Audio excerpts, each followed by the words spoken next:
형제자매 여러분, 예배는 하나님을 참으로 믿는 마음으로 하나님을 믿고 우리의 삶으로, 우리의 입술로, 우리의 전 존재로 하나님을 믿는 것입니다. 그럴 때에 우리는 그 하나님 안에서 참 안식과 쉼을 누릴 수가 있습니다. 그러므로 예배는 주님 안에서의 쉼, 안식이라고 할 수 있습니다. 내가 주가 되어서 내가 핸들링 하려고 하는 모든 일들을 정말 아버지 앞에 내려놓고 온 마음으로 주님을 바라고 주님 안에서 쉼을 누릴 수 있도록 성령 하나님 저희들 가운데 임하여서 저희들을 다스려 주십시오. 성령님의 임재를 구하며 우리 함께 예배로 나아가십시다.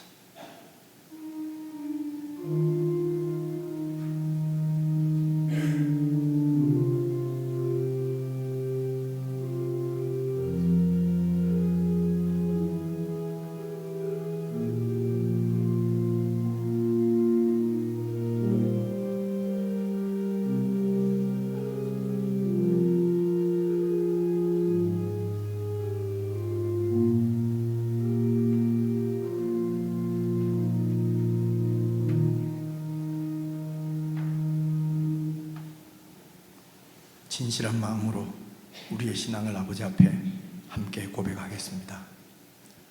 전능하사 천지를 만드신 하나님 아버지를 내가 믿사오며 그 외아들 우리 주 예수 그리스도를 믿사오니 이는 성령으로 잉태하사 동정녀 마리아에게 나시고 본디오 빌라도에게 고난을 받으사 십자가에 못 박혀 죽으시고 장사한 지 사흘 만에 죽은 자 가운데서 다시 살아나시며 하늘에 오르사 전능하신 하나님 우편에 앉아 계시다가 저리로서 산 자와 죽은 자를 심판하러 오시리라. 성령을 믿사오며 거룩한 공회와 성도가 서로 교통하는 것과 죄를 사하여 주시는 것과 몸이 다시 사는 것과 영원히 사는 것을 믿사옵나이다. 아멘.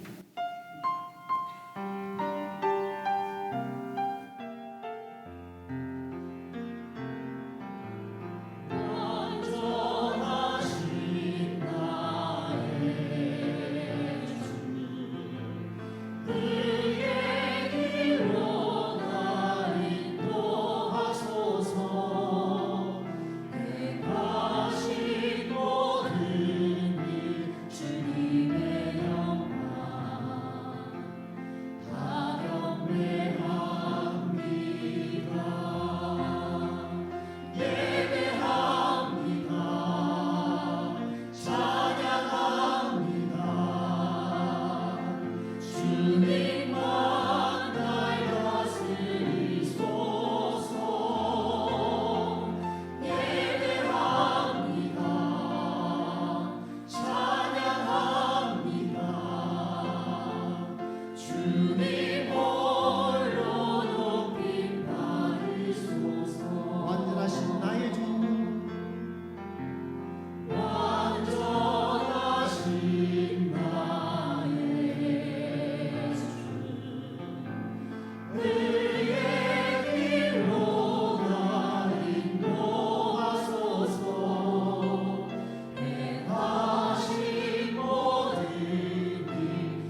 함께 기도를 드리십시다. 천국의 주시오 왕이신 우리 주님께서 가르쳐 주신 천국의 그 가치관을 우리가 말씀을 통해서 잘 배우고 우리의 온 존재로 그 말씀을 받아 참으로 그렇게 말씀대로 우리 예수님처럼 그렇게 살게 해주시고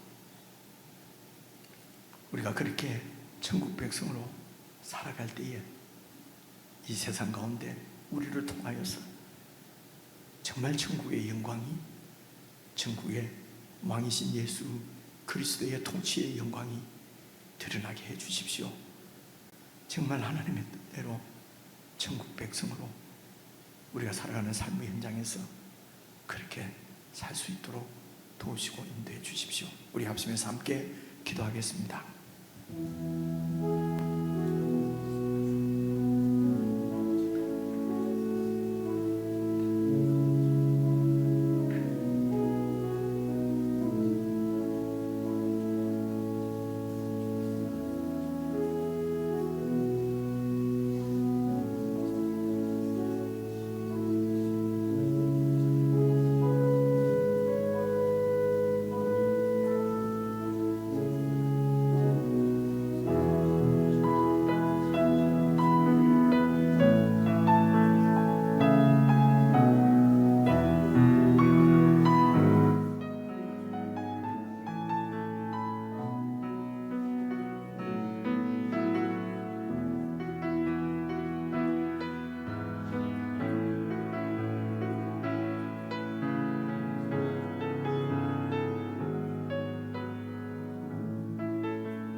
예수님처럼 살아가게 하소서.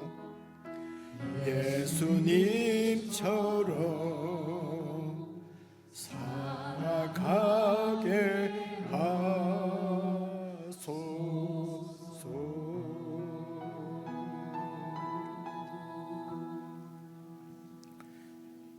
하나님 아버지, 참으로 저희들의 중심은 예수님처럼 그렇게 살아가고 싶습니다. 우리가 어떻게 주님처럼 살 수 있겠습니까마는 전혀 불가능한 하나님의 자녀의 이 놀라운 은혜를 저희들에게 주셨사오니 이 놀라운 생명을 주신 주님께서 마음에 소원하는 자를 아들 예수님처럼 살 수 있도록 주의 영으로 충만케 하실 줄 믿습니다. 저희들이 우리 자신을 바라보고 우리의 연약한 가운데서 아예 주님의 소원을 무시하고 나에게는 이루어지지 않은 일처럼 주의 뜻을 가벼이 여기며 내 중심대로 내 마음대로 그렇게 살아가는 참으로 우둔하고 불순종의 자식임을 고백하지 않을 수가 없습니다. 성령 하나님께서 저희들 마음을 감동하셔서 천국 백성의 영광을 주신 주님께서 천국 백성다우게 살아갈 수 있도록 능히 행하실 수 있는 분인 줄 우리가 확실히 믿고 우리가 주님 안에 거하는 놀라운 믿음을 저희들에게 허락해 주시기를 간절히 기도합니다. 내 힘으로는 내 안에서는 이루어질 수 없는 일이지만 하나님의 아들 예수 그리스도 안에서는 능히 천국의 백성으로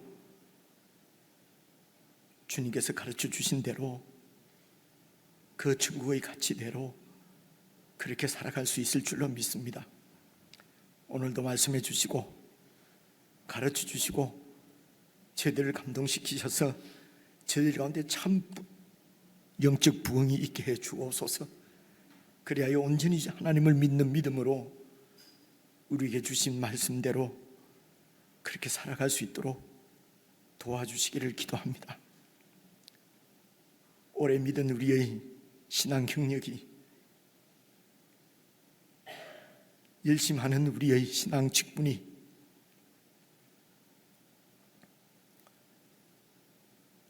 우리가 거룩한 자녀로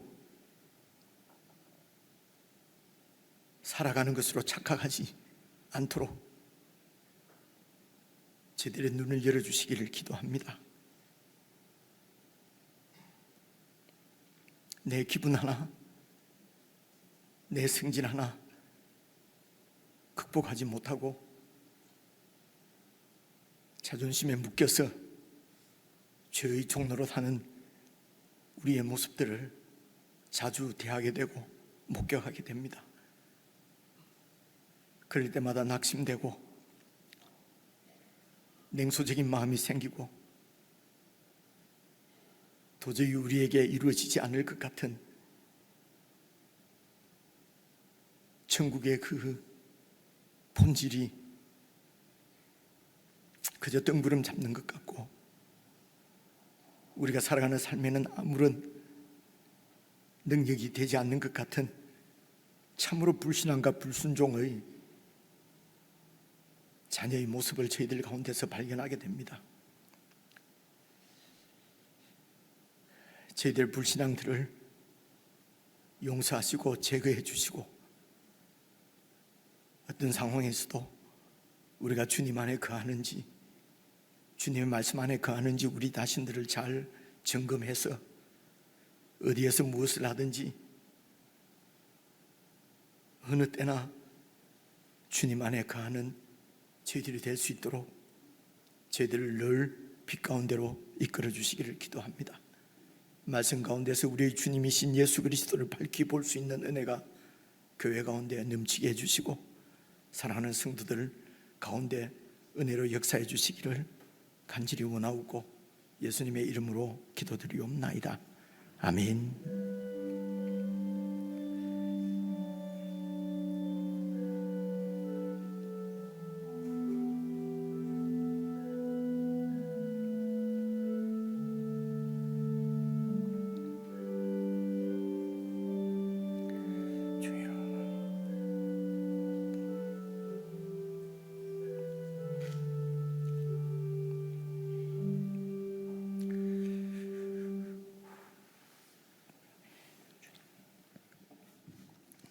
하나님의 말씀은 마태복음 24장 9절부터 14절까지입니다. 신약성경 41페이지 마태복음 24장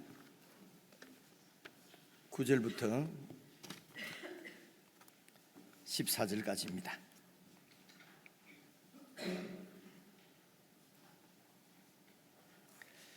한 말씀씩 저희는 나누어서 읽겠습니다. 그때에 사람들이 너희를 환난에 넘겨 주겠으며 너희를 죽이리니 너희가 내 이름 때문에 모든 민족에게 미움을 받으리라. 그때에 많은 사람이 실족하게 되어 서로 잡아주고 서로 미워하겠으며 거짓 선지자가 많이 일어나 많은 사람을 미혹하겠으며 불법이 성함으로 많은 사람의 사랑이 식어지리라. 그러나 끝까지 견디는 자는 구원을 얻으리라. 이 천국 복음이 모든 민족에게 증언되기 위하여 온 세상에 전파되리니 그제야 끝이 오리라. 아멘. 우리 사랑하는 지체들과 인사 한번 나누십시다. 우리 앞뒤 좌우로 평안하셨습니까? 사랑합니다. 사랑합니다. 좀 웃으시면서 밝은 얼굴로 인사했으면 좋겠습니다. 사랑합니다. 교회 알리는 말씀은 게시판에 여러분 나가시면서 들으시면서 게시판을 잘 이렇게 참고해 주시고요. 그리고 이 후임 담임 목회자 추천서는 지금 3층 로비 안내대 위에 비치되어 있다고 합니다. 다른 데는 없고요. 3층 로비에 안내대 위에 그렇게 비치되어 있습니다. 필요하신 분은 그곳에서 가져가셔서 사용해 주시길 바라고요. 오늘은 이제 마태복음 24장을 이렇게 오늘 읽은 14절까지 우선 말씀을 드릴 텐데요.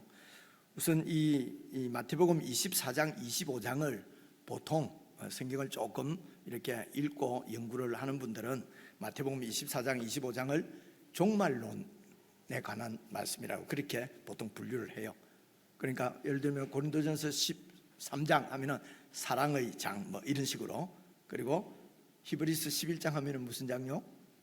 믿음장 이런 식으로, 마태복음 24장 25장 하면은 종말장 보통 이렇게 해요. 그래서 이제 이 종말에 대해서도 우리에게는 선입견이 있어요. 종말론에 관한 말씀이라고 하는 이 말씀을 잘 살피지 않고 그냥 어디서 들은 이야기 혹은 이렇게 책에서 읽은 이야기 이런 소설 같은 거, 그죠? 옛날에 휴거 이런 그 소설도 있었잖아요. 그 소설이에요. 성경이 아니고. 그럼 이래저래 들은 걸 가지고 괜히 두려워하기도 하고, 그리고 무슨 일이 일어나면은 이게 종말이 곧 오는 거 아닌가? 이제 이런 생각도 가지게 되고, 한때는 무슨 칩을 이렇게 바꿔도 칩을 안에 어떻게 꽂아가지고 어떻게 한다고 이런 얘기들도 막 나고, 그지요? 그러다가 어디에서 신문에서 누가 칩을 끊어가 어디서 이렇게 한다는 얘기를 들으면 드디어 종말이 왔다, 막 주님 오실 때가 됐다, 막 이렇게 얘기하기도 하고. 하여튼 종말에 대해서 예수님께서 하신 말씀보다도 그냥 어디서 들은 이야기들을 가지고 괜히 이렇게 두려워하고 이러는 경우가 많이 있어요. 그래서 저와 여러분 오늘 24장 25장을 오늘 다 한다는 게 아니고 우선 14절까지만 오늘 내가 쭉 성경을 쭉 읽어보면은 예수님께서 이렇게 말씀하셨구나, 이렇게 해서 이번 기회에 이렇게 그 종말에 대해서 혹은 이런 대해서 좀 예수님이 말씀하신 대로 잘 이렇게 정리를 좀 하실 수 있으면 좋겠어요. 그렇죠? 기대가 되죠, 그렇죠? 잘 이렇게 읽으면서 정리를 할 수 있으면 좋겠습니다. 근데 사실은 이 24장, 25장의 주제는 잘 이렇게 살펴보시면, 미리 주제를 말씀드리면요, 예루살렘 이 24장 35절까지는요, 이게 예루살렘에 대한 하나님의 심판을 얘기하는 거예요. 예루살렘 성을 하나님께서 심판하실 것이고, 그리고 36절부터 25장 끝까지는 세상 끝날에 하나님의 심판이 임할 것, 끝날 심판을 얘기하는 거예요. 그래서 주제가 종말이라기보다는 하나님의 심판이 주제예요. 읽어보시면 여러분 확인을 하실 수가 있습니다. 그런데 그 하나님의 심판이 마지막 날에 하나님의 이제 완전한 심판이 임할 것이기 때문에, 그래서 종말이라고 이제 이렇게 이해를 하는 수도 있어요. 그렇죠?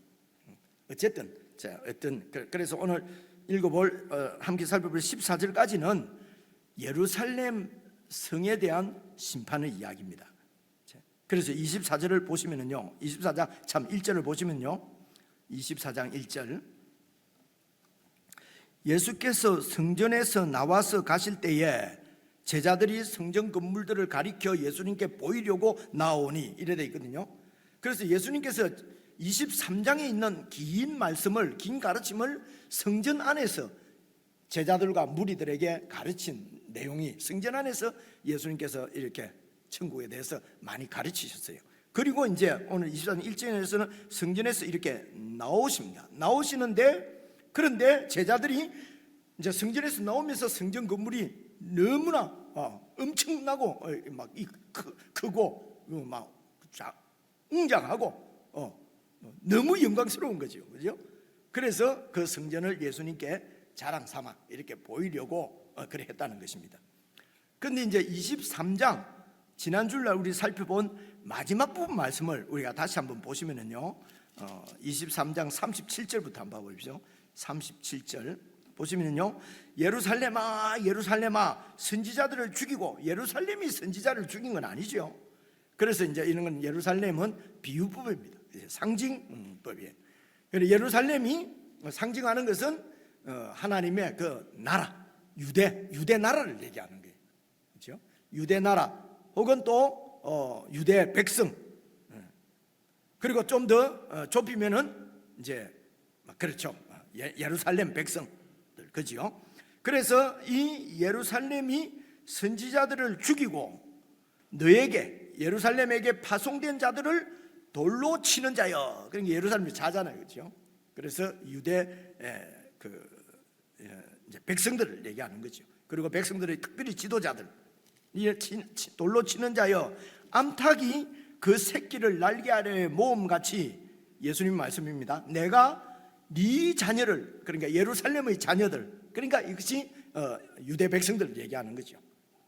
네 자녀를 모으려고, 그래서 암탉이 새끼를 날개 아래에 모으는 것처럼 내가 네 자녀를, 예루살렘 유대 백성들을 모으려고 한 일이 몇 번이더냐. 그러나 너희가 원하지 아니하였도다. 그래서 여러분, 요한복음 1장 12절 여러분 잘 아시는 말씀이죠. 영접하는 자, 곧 그 이름을 믿는 자에게는 하나님의 자녀가 되는 권세를 주셨으니, 그래서 영접해라. 그죠? 어떻게 영접합니까? 따라해라. 예수님 나한테로 들어오십시오 라고 하면은 들어오신다. 그죠? 요한계시록 3장 21절 그렇게 해서 이제 들어왔다고 기도했습니까? 했습니다. 그러면 예수님이 지금 어디 계십니까? 모르겠는데요. 기도했다며. 그러면 들어와 계십니다. 그분은 거짓말 안 합니다. 들어보셨습니까? 그죠? 그렇게 해서 예수님이 영접, 이제 내가 들어와 있는 거예요. 그러면은 이제 하나님의 자녀가 되었다. 이제 이렇게 우리가 설명을 하고, 틀린 거 아니에요. 틀린 거 아니고. 근데 11절을 딱 읽어보면요, 예수님께서 자기 땅에, 이 말은 그 땅의 주인이 예수님이라는 것이죠. 그래서 자기 땅이니까 주로서, 왕으로서 자기 땅에 오매, 근데 자기 백성들이 예수님을 영접하지 않았다. 왕으로 영접하지 않고 예수님을 거역하고 반역하고 대적하고 결국은 예수님을 죽여버렸어요. 그렇죠? 이런 이야기를 예수님께서 그 비유로도 여러 번 얘기하셨어요. 22장인가 21장에도 보면은 포도원 비유, 그죠? 제가 말씀드리면 기억나실 거예요. 어떤 포도원 주인이 포도원을 이제 그 농부들에게 맡기고, 그리고 멀리 그 주인이 멀리 이렇게 뭐 어디 뭐 일 보러 이제 간 거예요. 그래서 때가 되어서 이제 그 소출 얼마를 얻으려고 선지자들 종들을 보내잖아요. 보내니까 보내서 열매를 이제 내놓으라고 그러니까 이 농부들이 그 선지자를 돌로 치고 때리고 죽이고 그렇게 했단 말이에요. 여러 번 그렇게 했단 말입니다. 그래서 이 주인이 내 아들을 보내면은 내 아들은 나를 보듯이 공경하지 않겠는가. 그리고 아들을 보냈는데 농부들이 그 아들을 보고 상속자다, 이 포도원의 상속자니 저 아들만 죽이면은 이 포도원이 우리 것이 된다. 그렇게 해서 아들을 죽였다. 그죠? 바로 앞에 나온 얘기죠. 그래서 예수님이 그 유대 종교 지도자들, 사두개인들, 바리새인들 보고 그러면은 이 주인이 어떻게 하겠느냐? 그러니까 그 주인이 와서 그들을 완전히 진멸해버리지 않겠느냐? 그리고 포도원의 열매를 잘 바칠 다른 이렇게 농부에게 이 포도원을 맡기지 않겠느냐? 그렇죠? 그래서 하나님 나라의 열매를 잘 맺을 또 다른 백성에게 맡기고 너희들은 진멸해버린다, 버린다는 것입니다. 유대 이제 처음 선택한 그런 얘기가 여러분 청한 자, 택한 자, 청한 자, 택한 자 얘기도 그 얘기잖아요. 그렇죠? 먼저 택한, 먼저 청한 유대인들은 이제 안 오니까 무슨 자기 밥 가러 간다 그러고 그죠? 그래서 지금 BMW 내놨으니까 시승하러 간다고 그러고 가버리고 아니지, 그죠? 그런 얘기죠. 그러니까 자기 볼일 본다고 다 가버렸어요. 그렇게 해서 나가서 다른 사람들을 청해서 다시 불러오잖아요.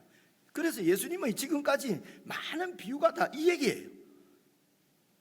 그래서 예수님께서 이 땅에 오셔서 자기 백성을 모으려고 3년 동안 사시는 동안 기적을 행하시고 가르치시고 고쳐주시고 치유해 주시고 이렇게 해서 정말 내 백성을, 하나님의 백성을 모아서 하나님께로 인도하려고 했는데도 여러분 보니까 37절에 그러나 너희가 원하지 아니하였도다, 거부했다는 것입니다. 거부하는 정도가 아니고 완전히 예수님을 십자가에 죽여버리는 거지요. 그렇죠? 그래서 38절 보십시오. 보라, 너희 집이 황폐하여 버려지리라. 그래서 이 너희 집은 예루살렘으로 상징되는 유대 나라를 크게는 유대 나라고요. 그리고 작게는 예루살렘에 있는 너희의 집은 바로 성전이에요. 그죠? 그래서 성전과 예루살렘과 그리고 유대 나라가 완전히 황폐하여 버려지게 된다는 것입니다. 이렇게 지금 제자들이 마지막으로 예수님의 설교를 들으시고 가르침을, 성경 공부, 가르침을 받고 성전이 완전히 무너진다. 이제는 이 유대 나라가 하나님을 이렇게 거역하고 하나님 말씀대로 살지 않고 성전 안에서 완전히 자기들 욕심만 채우는 강도의 소굴이라고 얘기했잖아요, 예수님께서. 그렇기 때문에 그 성전은 이제 심판을 받아서 황폐해지고 버려진 바 된다고 가르침을 받고, 그리고 이제 성전에서 나오는데 예수님, 이 성전을 좀 보십시오. 하나님의 영광을 드러내고 있지 않습니까? 이 웅장한 성전이 바로 하나님의 그 장엄하신 위대하신 하나님의 그 통치를 보여내고 있지 않습니까? 지금 이 얘기하는 거거든요. 여러분 조금 우습지 않습니까? 그렇죠? 그래서 이런 생각을, 이 웅장한 이 큰 이 성전이 하나님의 영광을 드러낸다고 하는 이런 가치관에 붙잡혀 있으면은 예수님께서 이 성전이 완전히 황폐해질 것이다, 무너질 것이다 라고 아무리 가르쳐도 제자들도 들리지 않는 거죠. 무슨 말씀인지 아시겠죠? 그죠? 들리지 않는 것입니다. 오늘 우리들도 예배당이 크게 지어서 이 예배당이, 큰 예배당이 하나님의 영광을 드러낸다는 것입니다. 그래서 큰 사람, 높은 자리에 어떤 권세자가 되고 권력자가 되고 높은 자리에 앉으면은 하나님의 영광이 드러난다. 하나님이 축복하셨다는 것이죠. 그렇죠? 그래서 한 30-40년 전에 그냥 막 교회에 막 사람들이 막 그래서 물밀듯이 밀려와서 기독교인이 25%다 30%다 그러면 하나님께서 영광을 받으신다는 거예요. 그렇죠? 그래서 우리나라가 세계에서 제1등으로 선교사를 파송하는 나라가 되자. 그래서 선교사를 그래서 그런 얘기도 많이 들었어요. 1등은 미국이고 지금 드디어 2등을 우리가 달아냈다. 그죠? 그래서 선교사를 더 많이 보낼 수 있도록 경제적으로 우리가 잘 살아야 된다. 여러분 헌금을 많이 하셔야 된다. 깨끗하게 그만 11조 10만 원 5만 원 이래 갖고 되겠냐고. 그죠? 그래서 이전에도 저를 만난 목사님, 제가 11조 그때만 해도 100만 원이 컸잖아요. 100만 원 할 수 있도록 기도 좀 해주세요. 30년 전인데도요. 그런 얘기 들으면 죄송합니다. 제가 머리가 돌아버리려는. 좀 웃어주세요. 그죠? 그야만 하나님의 영광이 드러난다고 생각하는 거예요. 그런데 여러분, 이 제자들이 예수님에게 막 자랑하고 싶은 이 성전은 말입니다. 성전은 원래 여러분 BC 586년에 솔로몬의 성전은 완전히 불타고 무너졌지요. 그리고 70년 만에 다시 이제 바빌론 포로에서 돌아왔어. 이제 이런 얘기 들으면 잘 아시겠죠, 그죠? 516년에 다시 그 성전을 이제 중건을 했어요. 근데 그 성전이 너무 볼품이 없었어요. 그죠? 그게 지금 예수님 당시에 있는 그 성전이 바로 그 성전이에요. 그 볼품없는 성전을 이 헤롯 대왕이라고 하는 사람 알죠, 그죠? 헤롯이 그 유대 지역을 다스리는 왕이었어요, 그죠? 근데 이 사람은 유대인이 아니었어요. 로마에서 왕으로 세운 사람이에요. 에돔 사람이에요. 이두메 사람이에요. 이두메하고 에돔이 또 어떻게 다른가 설명하고 싶은 이런 마음이 생기죠, 그죠? 하면은 또 10분 갑니다. 하여튼 에돔하고 이두메하고 비슷해요. 그래서 이 사람이 유대인들을 왕으로서 통치를 잘해야 누굽니까? 로마로부터 또 이렇게 이제 인정을 받아가지고 내 통치 지역을 막 늘릴 텐데, 근데 이 유대인들이 말이지, 이 유대인들이 이 보통 사람이 아닌 걸 아는 거예요, 헤롯이. 그래서 이 유대인들의 환심을 살려고 그 조만한 그 성전을 정축해 준 거예요. 개축해 준 거예요. 이해가 오시죠? 46년 동안, 예수님 당시 때는 46년 동안 얼마나 웅장하게 만들었던지요. 그래서 여러분, 그 찬란하고 금빛으로 찬란하고 웅장한 그 성전은 지금도 우리가 헤롯 성전이라고 그래요. 이제 배울 때 솔로몬 성전, 스룹바벨 성전, 그리고 헤롯 성전이라고 그래요. 그래서 이 헤롯이 유대인들의 환심을 사기 위해서 그렇게 해서 그 46년 동안 정말 화려하게 그렇게 지어준 거예요. 그죠? 그래서 세상 정권을 가진 그 세상의 왕과 교회의 지도자들인 사내들인 공회원들, 대제사장들과 바리새인들, 이런 종교 지도자들과 함께 야합해서 태어난 것이 바로 이 성전이에요. 조금 불편하십니까? 그죠? 이 성전은 하나님의 영광을 드러내는 것이 아니고요, 이거는 정치인이 그냥 교회를 유린하는, 교회가 그냥 그렇게 해서 크게 지어 놓고 하나님의 위대하심을 찬양하고 이랬다. 이러는 그 성전이란 말입니다. 그래서 예수님이 그 성전이 다 무너질 것이라고 하는데도 예수님의 제자들이 예수님 이 성전을 보십시오. 그래서 이 제자들은 이 성전이 무너진다고 하는 것은 꿈에도 생각지를 못하는 거예요. BC 586년에 한번 무너졌기 때문에 무너질 수도 있는데, 그런데 지금 지금 헤롯 성전은 무너질 수가 없죠. 이렇게 금빛 찬란하고 웅장한 성전이 어떻게 무너지겠습니까? 그래서 이런 세상적인 이런 사고나 가치에 붙잡혀 있으면 예수님이 다 무너진다 해도 예수님 모르는 소리 하지 마세요. 그죠? 모르는 소리 하지 마세요. 안 무너집니다. 그렇게 얘기를 한단 말입니다. 그죠? 저희 한국 기독교 역사도 보십시오. 그죠? 40, 50년 전에 그때 그죠?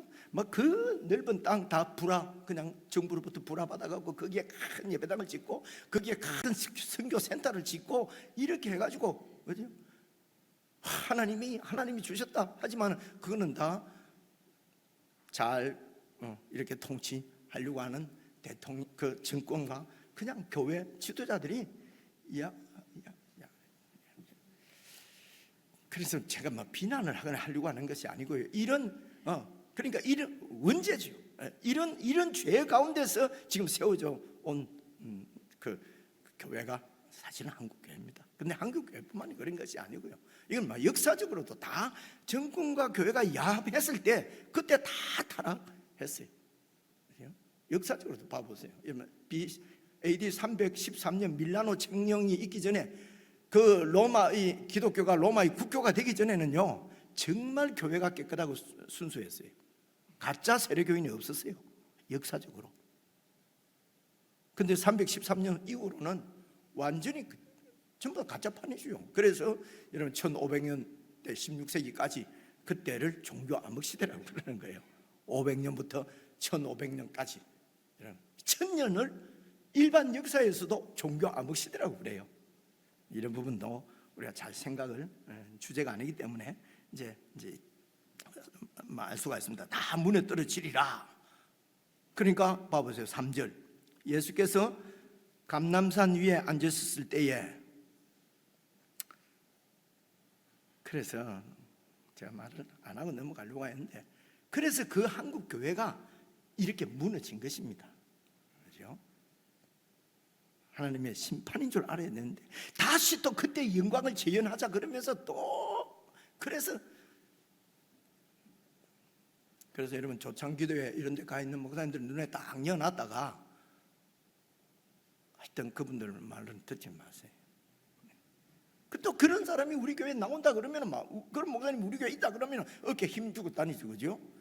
다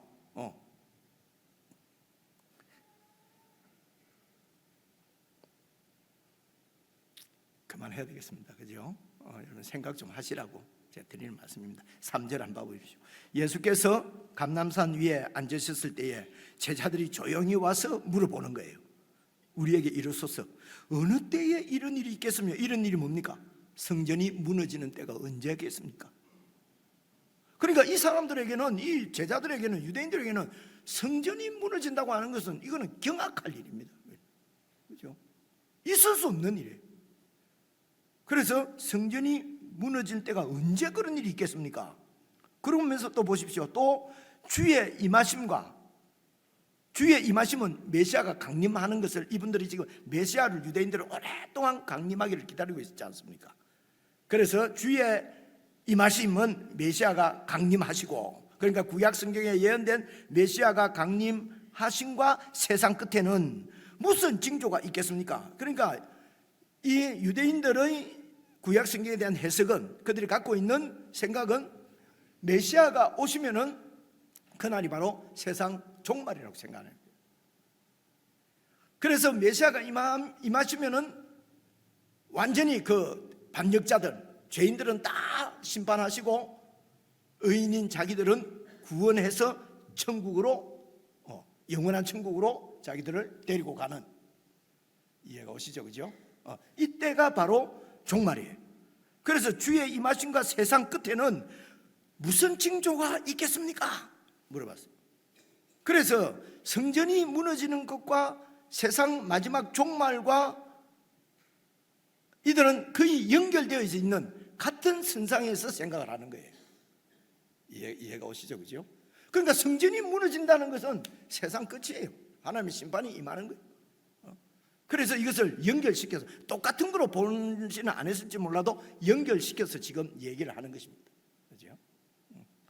그래서 성전이 무너질 때가 언제입니까? 그리고 메시아가 강림하셔서 세상 심판을 집행하시는 세상 끝날이 내는 어떤 징조가 있겠습니까? 그죠? 그들의 관심은 때와 징조였어요. 그죠? 그래서 예수님께서 그 때를 가르쳐 주십니다. 기대가 되시지요? 자, 때를 가르쳐 주십니다. 4절부터요. 근데 오늘 말씀에는 안 가르쳐 주실 것 같네. 14절까지는 가르쳐 주실 것 같기도 하고. 자, 14절 보시겠습니다. 4절 보시겠습니다. 예수께서 대답하여 이르시되 너희가 각 사람의 미혹을 받지 않도록 주의하라. 아니 몇 년 매월 며칠이라 하든지 뭐 무슨 이런 징조 저런 징조를 얘기해야 되는데 너희가 사람의 미혹을 받지 않도록 주의하라는 거예요. 그렇죠? 이런 종말을 가지고 사람을 미혹하는 그런 미혹자가 많이 나타난다는 것입니다. 그 얘기가 그 다음 절에 봐보세요. 5절 많은 사람이 내 이름으로 와서 예수 이름을 사칭해서 이르되 나는 그리스도다. 한두 명이 아니에요. 많은 사람들이 이렇게 한다는 거예요. 그렇게 해서 그리고 이런 거짓 그리스도의 미혹에 많은 사람이 넘어간다는 거예요. 많은 사람을 미혹하리라. 많은 사람이 미혹된다는 것입니다. 가짜들한테. 그래서 이렇게 미혹되는 이유가 뭡니까? 미혹되는 이유가 6절 보니까요, 난리 소문을 듣는 거예요. 난리는 난리가 어떤 것이냐? 7절 보시면요, 민족이 민족을 대적하고 나라가 나라를 대적하고 곳곳에는 기근이 있고 지진이 있고 이런 난리의 소문들이 막 들리는 거예요. 그렇죠? 그러나 이런 소문을 너희들이 앞으로 듣겠지만은 너희는 삼가 두려워하지 마라. 이런 일이 있어야 하되 아직 끝은 아니다. 그렇죠? 민족이 민족을 나라가 나라를 대적하여 일어나겠고 곳곳에 기근과 지진이 있으니 이 모든 것은 재난의 시작이지 끝이 아니다. 그래서 여러분, 민족과 민족, 나라가 나라를 대적하는 전쟁 이야기, 어디서 기근이 났다, 어디서 지진이 났다, 와, 세상에 뭐 난리의 소문이 너무 많다. 그래서 주님이 곧 오신다는 아니라는 거예요. 예수님은 그게 아니에요. 이런 것들이 끝날의 징조가 아니라는 것입니다. 아니라고 말씀하시는데 지금 이런 걸 다 징조라고 얘기해요. 그래서 1차 세계대전이 났을 때도 예수님이 오시는갑다. 2차 세계대전이 났을 때도 예수님이 오시는갑다. 우리 한국 사람은 6.25 전쟁 나니까 예수님이 오시는갑다. 일제 식민지가 되니까 예수님이 오시는갑다. 고통스럽고 고난이 있고 재난이 생기면은 예수님이 끝날인갑다. 그렇죠? 이렇게 하는데 예수님은 끝날이 아니고 재난이 시작된다는 것입니다. 그렇죠? 이게 시작이지 끝이 아니라는 것입니다. 이 말씀은요, 난리의 소문은 민족과 민족이 그리고 나라가 나라를 대적하고 기근과 지진, 이것은 시대마다 다 있던 일이에요. 하나님께서 천지를 창조하시고 인류가 죄를 짓고 쫓겨나서 그때부터 지금까지 앞으로도 전쟁 소문은, 난리 소문은, 기근 소문은 그때나 지금이나 시대마다 있을 것이에요. 그것이 세상 종말의 징조는 아니라는 것입니다. 제 얘기가 아니고 성경은 조금 문해력이 없습니까? 읽어보면은 재난의 시작이라고 그러잖아요. 그렇죠? 끝이 아니고. 그 9절 보시면요, 그때는 언제입니까? 이 재난이 시작될 때, 이런 재난의 소문을 들을 때, 그렇게 해서 사람들이 막 그 재난 때문에 그런 난리 때문에 삶이 어려워지고 온 나라가 다 여러분 전쟁으로 폐허가 되고 이러면 너무 힘들잖아요. 나라를 이렇게 다시 세우는 것은 지금도 쉽지 않잖아요. 지금은 총칼 들고는 안 싸운다 해도 핵전쟁에 대한 두려움도 있고요. 그런 거 안 해도 지금 무역전쟁이니 뭐 이래갖고 완전히 전쟁판이잖아요. 그래가지고 완전히 망하는 나라를 망하고 다 자꾸 그 이익을 위해서 다 그렇게 살잖아요. 그죠? 이렇게 되면은 이제 사람들이 미혹도 받고, 그리고 또 보십시오. 그때 사람들이 너희를 환난에 넘겨주겠으며 너희를 죽이리니, 너희가 누굽니까? 바로 천국 백성들이죠. 그렇죠? 그래서 너희가 내 이름 때문에 모든 민족에게 미움을 받으리라. 예수님의 이름 때문에, 예수님은 천국의 왕입니다. 천국의 왕인 예수님의 이름으로 사는 우리들이 예수님의 이름 때문에 모든 민족입니다. 유대인들뿐만 아니라 한국 민족, 모든 민족, 일본 민족, 중국 민족, 모든 민족으로부터 천국의 백성들은 미움을 받는다는 것입니다. 그렇죠? 자, 그래서 이제 유대인들이 구약 성경에 있는 선지자들의 막 이런 지적들을 이해할 때는 메시아가 오시면은 세상의 종말이라고 생각을 했어요. 근데 이제 신약 성경을 보니까 예수님께서 메시아로 오셨어요.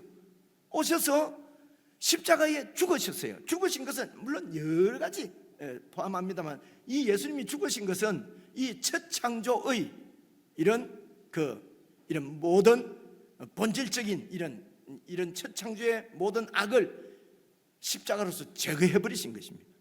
그래서 우리의 이 본질적인 죄악의 자아도 이미 십자가에 죽은 것입니다. 이걸 믿는 것이요. 그래서 예수님이 십자가에 죽으시고 부활하실 때는 영으로 부활을 하셨어요. 죽으실 때의 그 몸, 마리아로부터 이렇게 잉태되어 마리아로부터 이렇게 태어날 때에 그때 받은 몸은 이 땅에 속한 몸이에요. 그 몸으로는 그냥 가나안 땅을 벗어나실 수가 없었어요. 근데 죽으시고 영으로 다시 사셨어요. 그리고 부활하시고 승천하셔서 하나님 우편에 앉아 계신다는 말은 하늘의 왕권, 공중의 왕권, 이 땅의 왕권, 이 땅의 지하세계의 왕권까지도 모두 다 통치하시는 왕으로서 등극을 하신 것입니다. 등극이 아니고 등극, 왕이 되신 것입니다. 이게 하나님 우편에 앉아 계신 거예요. 그래서 그분은 이제 부활하심으로 새로운 시대를 여신 것입니다.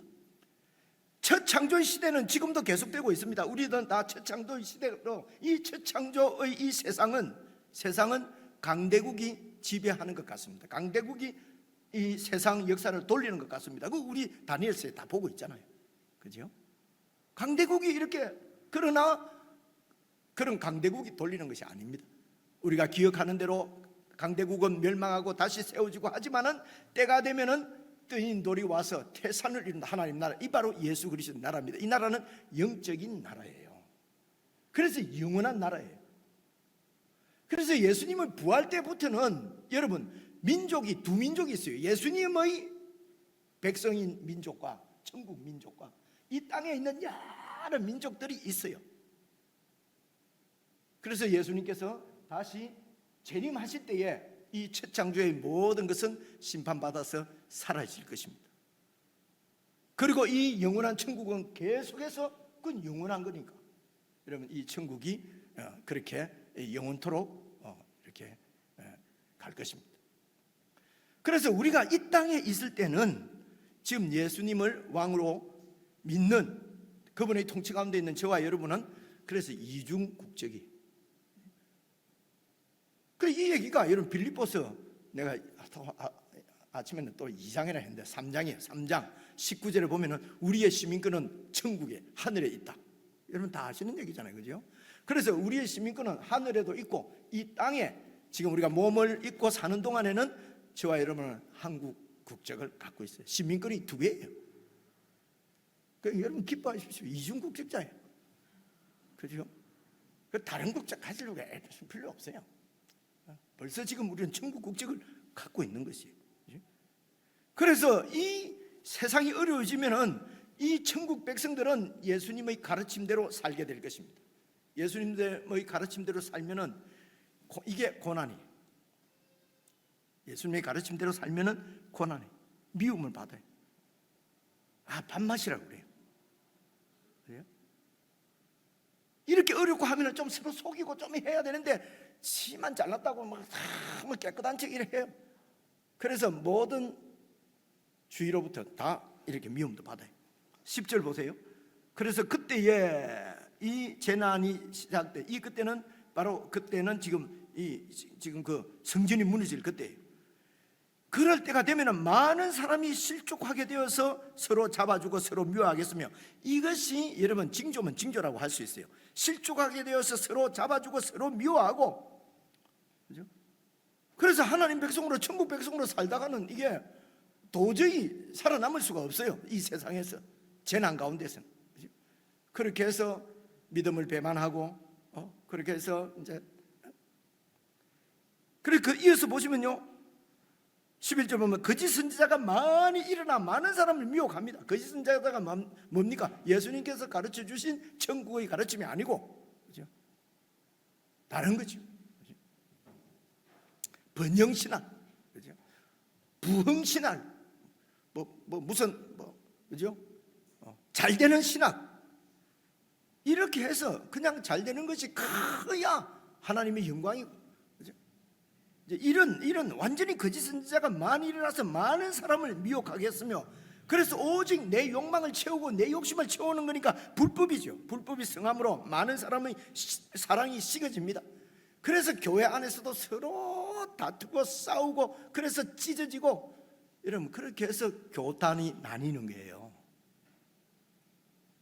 교단이 나뉘므로 인해서 복음이 더 잘 전해졌다. 여러분, 우리 장유 남성교 성도들은 이런 말 하면 안 돼요. 결과적으로 그런 우리의 악까지도 하나님이 사용해서 선을 이루시더라도 찢어지고 나누어지는 것은 악이에요.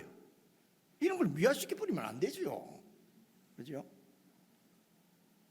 여러분, 한국에도 제가 다른 어떤 교단 교회를 욕하려고 하는 것이 아니고, 예를 들려고 하니까, 성결교는 그래도 찢어진 게 3개로밖에 안 찢어졌어요.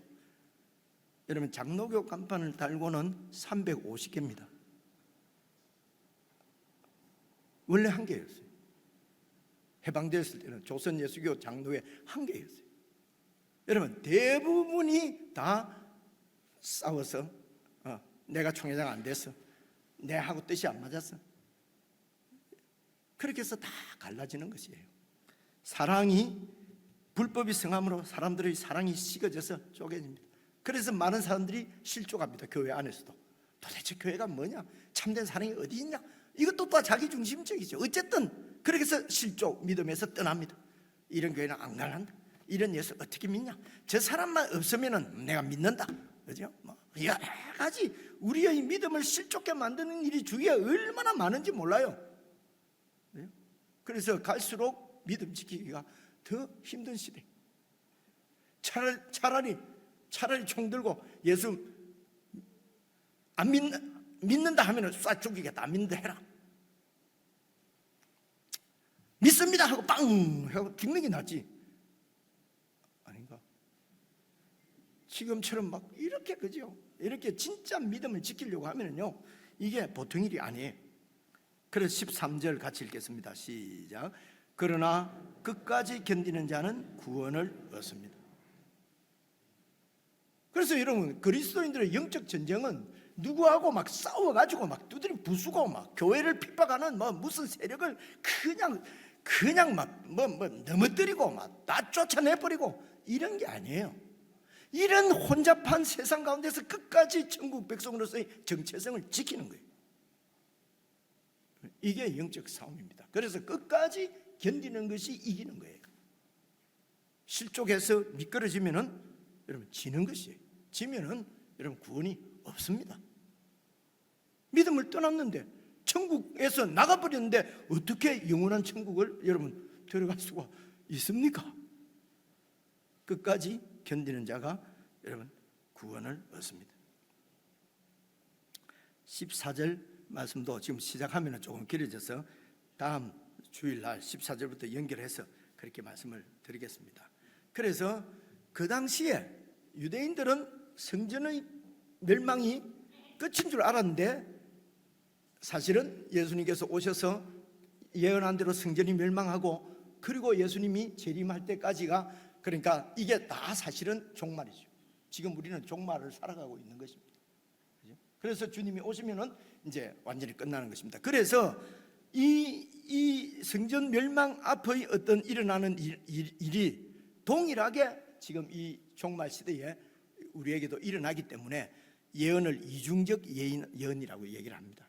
1차적으로는 지금 오늘 읽은 말씀이 35절까지는 전부 성전 멸망이 주제입니다. 그렇습니다. 그래서 끝까지 견딘다고 하는 것은 어떤 경우에도 천국의 가치관을 우선하고 붙잡는 것입니다. 여러분, 오늘 창세기 말씀 혹시 묵상하고 오신 분들 봐보세요. 요셉이 총리예요. 근데 이제 그 가족들 오라고 해서 뭐라고 그럽니까? 우리는 유목민이다, 유목민이라 하라고 그래요.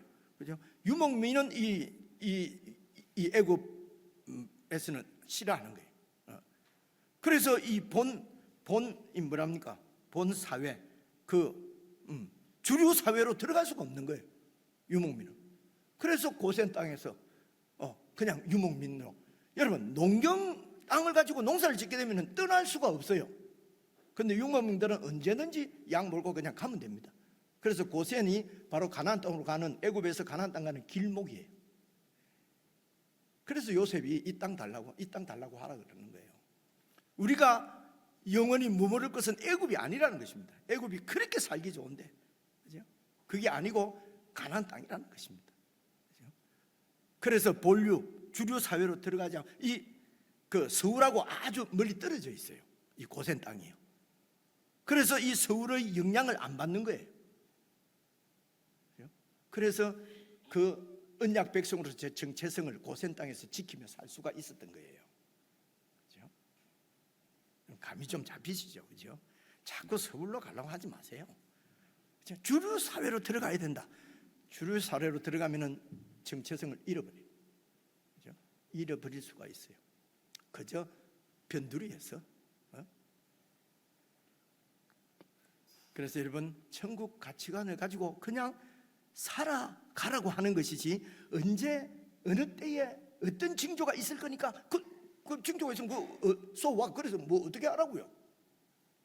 언제 오시는지 알면은 그래서 어떻게 하라는 겁니까? 그렇죠? 그 얘기하는 게 아니에요. 제자들은 때가 언제입니까? 징조가 언제 뭡니까? 하는데 예수님이 지금까지 말씀은 이제 내일 다음 주 되면은요, 그 다음 주쯤 되면은 예수님 뭐라고 하시냐면요, 그건 아무도 몰라 이래요. 그죠? 그러니까 제자들이 관심 갖는 것은 어느 때냐, 무슨 징조냐, 징조가 있냐. 예수님이 하신 말씀은 그저 천국 백성으로 믿음을 지키고 살아라는 것입니다. 이런 믿음입니다. 이런 봐보세요. 마태복음 5장 쭉 읽고 마칠게요. 제가 그냥 정리를 했습니다. 5장부터 7장까지가 천국 가치관을 가르치는 예수님 말씀이에요. 의를 위하여 박해를 받는 자는 복이 있나니 천국이 그들의 것임이라 설명하기 시작하면 여러분 또 안 되겠죠. 그냥 읽을게요. 나로 말미암아 너희를 욕하고 박해하고 거짓으로 너희를 거슬러 모든 악한 말을 할 때는 좌절이나 우리가 설명 안 한댔지. 너희에게 그게 복이라는 거예요. 그래서 기뻐하고 즐거워하라. 하늘에서 너희 상이 큽니다. 너희 전에 있던 예수 믿는 사람들도 다 이런 박해를 받는다. 6장 1절 보면요, 사람에게 보이려고 그들 앞에서 너희 의를 행하지 않도록 주의하라. 사람에게 보이려고 그렇게 하지 마라. 만약에 그러지 아니하면 하늘에 계신 내 아버지께 상을 못 받는다. 하늘에 계신 아버지의 상은 올라가서 상이 아니고 천국의 영광을 누리지 못한다는 거예요. 구원이 없다는 얘기입니다, 여러분. 또 미움받을 짓을 내가 이렇게, 그죠? 이게 여러분 16장 봐보세요. 16장. 이에 예수께서 제자들에게 이르시되 누구든지 나를 따라오려거든 자기를 부인하고 자기를 긍정하고 내가 할 수 있습니다. 세상 나라는 다 그렇게 해요. 내가 할 수 있습니다 안 하고 저는 잘못한 그는 죽어 깨나도 그는 여러분 국회의원 못 되지요. 시장 못 되지요. 못한다는 사람은 어떻게 찍어줍니까? 자기를 부인하고 자기 십자가를 지고 나를 따를 것이니라. 그래서 예수 진짜로 믿는 사람은 그냥 높은 사람 안 되고 그냥 하청에 지내면 되는 거예요. 20장 한번 봐보세요. 여러분 잘 아시는 말씀. 예수께서 제자들을 불러다가 이르시되 이방인의 집권자들이 그들을 임의로 주관하고 그 고관들이 백성들에게 권세를 부리는 줄을 너희가 알거니와 너희 중에는 그렇지 않아야 하나니 너희 중에 누구든지 크고자 하는 자는 너희를 섬기는 자가 되고. 그렇죠? 그 다음 줄 봐보세요. 너희 중에 누구든지 어뜸이 되고자 하는 자는 너희의 종이 되어야 하리라. 인자가 온 것은 섬김을 받으려 함이 아니라 도리어 섬기려 하고 자기 목숨을 많은 사람의 대속물로 주려 함이니라. 여러분 매일 매순간 주님과 함께 한다는 것은 됐습니다. 우리의 천국 백성으로서의 정체성을 지키겠다는 것입니다. 그래서 예수님의 말씀을 통해서 계속해서 이 정체성을 잃지 않도록 어떤 선택을 할 때도 정체성을 지키는 선택을 하고. 그런데 우리 선택은 아니죠. 어느 것이 더 잘 살 수 있냐, 어느 것이 더 내가 더 덕을 볼 수가 있냐. 덕입니까? 덕을 볼 수 있냐? 이런 것이 아니라 어떻게 우리가 끝까지 견디는 자는 구원을 얻어 실족하지 않도록 끝까지 견딜 것인가? 그래서 매 순간 주님과 함께하며 주님의 다스리는 가운데 있게 하십시오. 정말 주님의 통치 가운데 있으면 그 어디나 천국을 누릴 수 있을 줄로 믿습니다. 우리의 이런 고백을 우리 하나님 앞에 함께 올려드리십시오.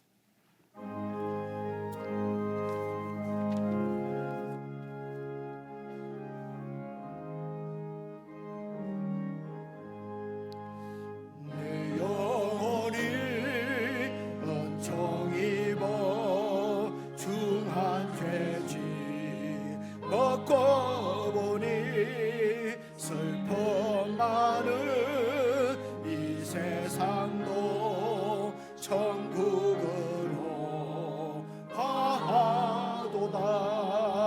할렐루야 찬양하세. 내 모든 죄 사함받고 주 예수와 동행하니 그 어디나 하늘나라.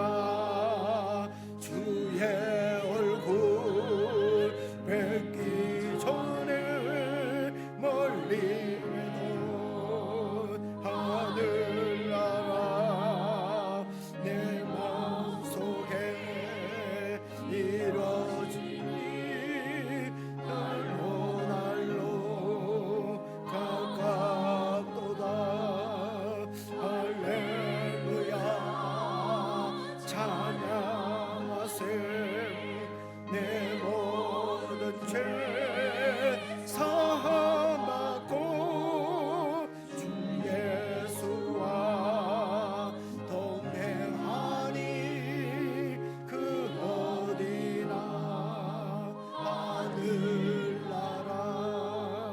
높은 산이 거친 들이 조막이나 궁궐이나 내 주 예수 모신 곳이 그 어디나 하늘나라.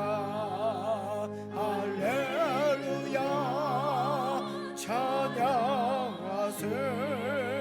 내 모든 죄 사함받고 주 예수와 동행하니 그 어디나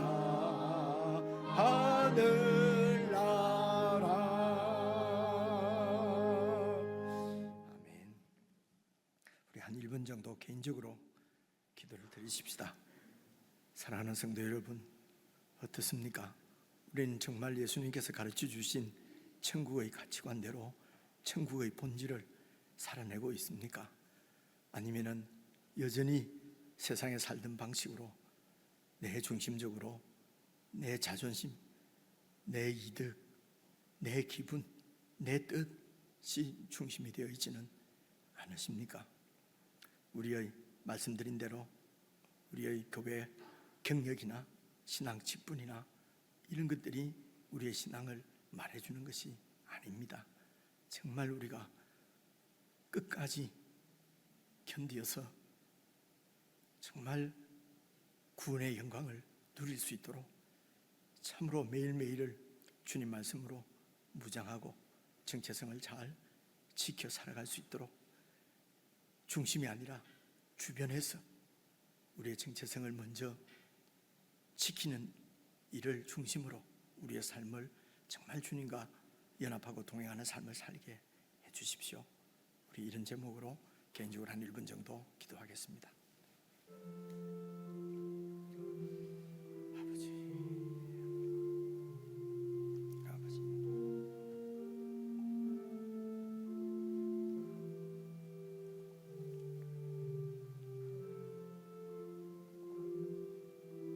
아버지, 아버지,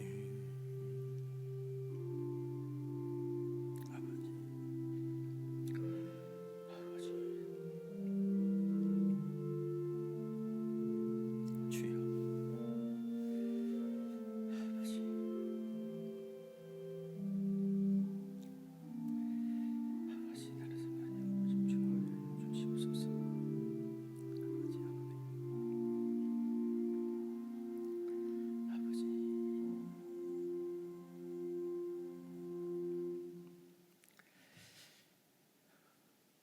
우리가 참으로 믿고 의지하고 안전하게 살아갈 수 있도록 우리의 영원한 주가 되셔서 정말 하나님의 백성의 놀라운 영광을 누리도록 늘 우리와 함께 해주시는 우리 주 예수님의 은혜와 영원한 천국 기업을 저희들에게 선물로 나누어 주신 우리 하나님 아버지의 그 크신 사랑과 이 천국을 볼 수 있도록 눈을 열어주시고 천국의 왕이신 그리스도를 끊임없이 바라보며 살아갈 수 있도록 우리를 도우시는 성령님의 교제 교통 함께 하심이 참으로 주님 오실 때까지 끝까지 견뎌서 구원 얻기를 원하는 천국 백성의 삶을 신실하게 살아내기를 원하는 모든 천국의 제자들에게 지금부터 영원 무궁토록 함께 하시기를 간절히 축원하옵나이다. 아멘.